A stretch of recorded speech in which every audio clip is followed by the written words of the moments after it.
NRC থেকে কোনো ভারতীয় নাম বাদ পড়বে না এবং কেন্দ্রীয় সরকার নাগরিকত্ব বিল পাশ করাতে বদ্ধপরিকর। বক্তা দেশের প্রধানমন্ত্রী নরেন্দ্র মোদী।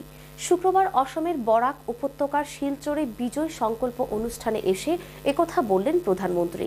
আগামী লোকসভা নির্বাচনে বিজেপি যে এনআরসিকেই হাতিয়ার করেছে তাও স্পষ্ট করে দিলেন Narendra Modi. National register of citizen বা এনআরসি থেকে কোনো ভারতীয়র নাম বাদ পড়বে না। শুক্রবার অসমের বরাক উপত্যকার শিলচরে বিজয় সংকল্প অনুষ্ঠানে একথা বলেন দেশের প্রধানমন্ত্রী নরেন্দ্র মোদী। প্রধানমন্ত্রী বলেন, দশকের পর দশক ধরে এই সমস্যার কোনো সমাধান করা হয়নি, ফেলে রাখা হয়েছিল। বিজেপি সরকারই সুপ্রিম কোর্টে এ নিয়ে বিশেষ আগ্রহ প্রকাশ করেছিল যাতে সহজে সমস্যার সমাধান করা যায়। পাশাপাশি প্রধানমন্ত্রী জানান, কেন্দ্রীয় সরকার নাগরিকত্ব বিল পাশ করতে বদ্ধপরিকর।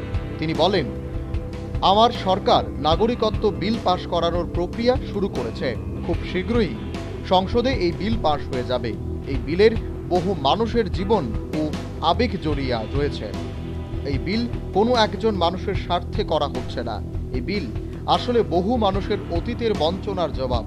প্রসঙ্গত, বিজেপি ইতিমধ্যেই স্পষ্ট করে দিয়েছে যে 2019 সালের লোকসভা নির্বাচনের প্রচারে এনআরসিকে হাতিয়ার করা হবে। সম্প্রতি কেন্দ্রীয় সরকারও এনআরসিতে নাম তোলার জন্য আবেদনের সময়সীমা 6 মাস বাড়িয়ে দিয়েছে। চলতি বছর জুনের 30 তারিখ পর্যন্ত নাম তোলার জন্য আবেদন করা যাবে। গত বছর 30 জুলাই অসমে এনআরসির তালিকা প্রকাশিত হয়। অসমের 3.29 কোটির মানুষের মধ্যে 2.9 কোটি বাসিন্দার নাম এনআরসি তালিকায় ছিল। বাকি 40 লক্ষের নাম বাদ পড়ে যায়।